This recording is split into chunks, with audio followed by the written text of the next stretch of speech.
देखिए पत्रकार मित्रों, आपका बिल्कुल सही कहना है कि कल जो असेंबली में हुआ उसको हम कड़े अल्फाज में मजम्मत करते हैं। ऐसे हादसे जम्मू कश्मीर के ऊपर इतिहास में एक काला धब्बा है जो हमने अपने कैरियर में और 75 सालों में ऐसे गैंग वार गैंगस्टर्स की तरह लड़ते हुए, अनपढ़ गुंडों की तरह सड़कों के ऊपर लड़ते हुए तो देखा है लोगों को, लेकिन एमएलएस जो कानून बनाते हैं इस तरीके से गैंग वार करेंगे ये हमने असेंबली में आज तक नहीं देखा।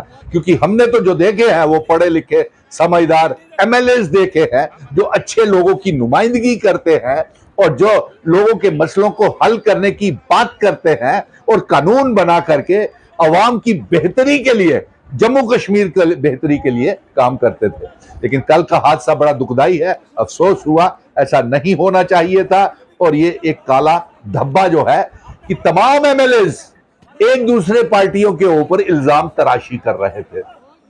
अब मैं नाम नहीं लेना चाहता हूं कि कोई भी वहां पे कम नहीं था, और अगर कुछ एमएलए जो भाग करके हमारे पास आए, हम वहां पे 5-6 अलायंस के एमएलए जो थे, मेरे मित्र थे, हम बैठे हुए थे और वहां पे एक पार्टी का एमएलए भाग करके आता है और बचाने के लिए कहता है, अगर हम उसे बचाते नहीं और समझाते नहीं तो वहां पे अभी तो टेबल और फर्नीचर ही टूटे हैं, बहुत कुछ हो सकता था। क्योंकि बाहर से ही उसका आरोप था कि बाहर ही उसको पीटा गया। नंबर 2, आपने जो ये खड़ा किया है वक्फ बिल का, ये वक्फ बिल ही बुनियादी वजह है। पूरे देश में वक्फ बिल ने एक ऐसी लकीर भारतीय जनता पार्टी ने खींच दी है जो मजहबों को, खासतौर के ऊपर हिंदू और मुसलमानों के बीच में एक दरार, एक नफरत, एक गहरी खाई खो दी गई है। भारतीय जनता पार्टी की राजनीति तो मजहबों के नाम के ऊपर चलती है, हिंदू मुस्लिम के नाम के ऊपर। आज आप मुस्लिम भाइयों के इतने हमदर्द भारतीय जनता पार्टी वाले कैसे हो गए? इसी की वजह से तो जम्मू की असेंबली बर्बाद हो गई। 3 दिन तक वहां पे कोई काम नहीं हो सका। सारे के सारे एमएलए जो थे वो वक्फ बिल का, अलायंस के जो थे वो वक्फ बिल का विरोध करते रहे। और यही नहीं, कई पटिशंस वक्फ बिल के विरोध में लग गई हैं। अलायंस की सरकार, नेशनल कॉन्फ्रेंस, कांग्रेस भी इसमें पटिशन दायर करने जा रही है। लेकिन अफसोस तो इस बात का है कि ये बुनियादी जो हंगामा असेंबली में हुआ, क्यों हुआ? वक्फ बिल को लेकर के ऐसे ऐसे नारे हमने सुने कि एक वक्फ बिल की हिमायत के लिए नारे लगा रहा था कि ये ठीक है, तो दूसरी तरफ से दूसरे मजहब के नारे लग रहे थे।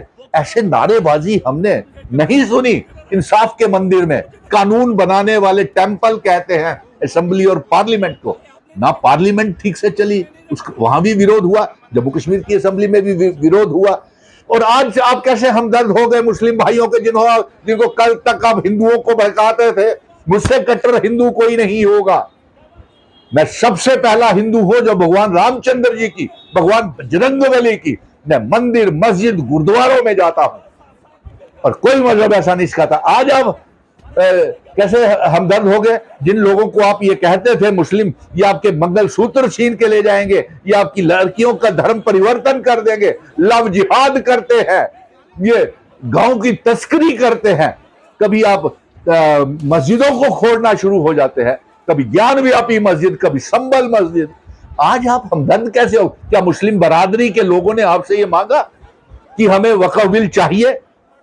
वो अपना उनका धर्म मानने का अलग तरीका है, वो जिस तरीके से चाहेंगे उस तरीके से होगा। और जो मैं आपको बता दूं पत्रकार मित्रों, जो असेंबली में भी जो लड़ाई हुई है, हाथापाई हुई है, गाली गलौच हुई है, इसकी वजूहत भी मजहबी सियासत है, वक्फ बिल है। अब एक और नया मसाद खड़ा हो गया। भारतीय जनता पार्टी वाले इल्जाम लगा रहे हैं कि जम्मू कश्मीर की जमीनों के ऊपर जिहाद हो रहा है, कब्जा हो रहा है। अरे साहब, आपने जम्मू कश्मीर को तो खुद नीलाम कर दिया भारतीय जनता पार्टी ने। आपने महाराजा हरि सिंह जी की डोगरा रियासत को बेच दिया।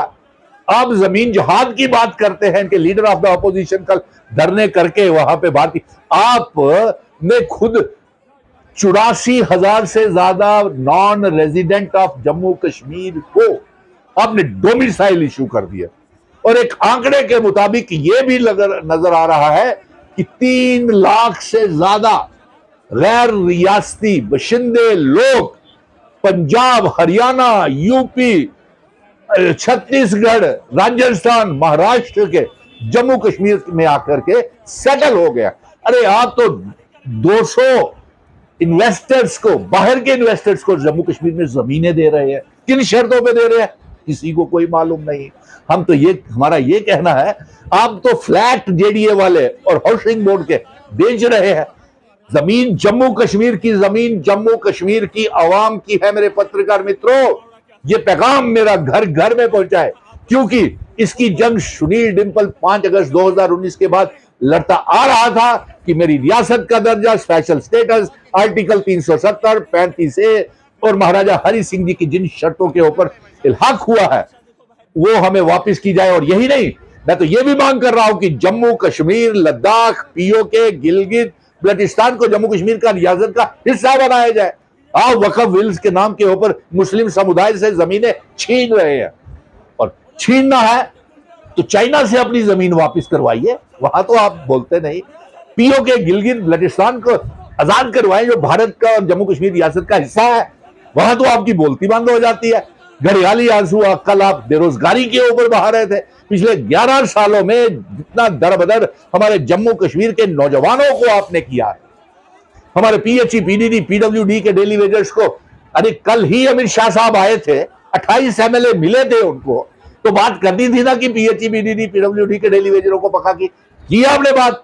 उनसे बात करनी थी ना कि हमारी रियासत का दर्जा हमको वापस किया जाए, की आपने बात? नहीं की। आपकी वजह से जम्मू कश्मीर में एब्रोगेशन ऑफ आर्टिकल 370 के बाद आज भी इनकाउंटर्स जगह जगह चल रहे हैं। उधमपुर में, बड़ी ब्राह्मणा में, सांबा में, कठुआ में।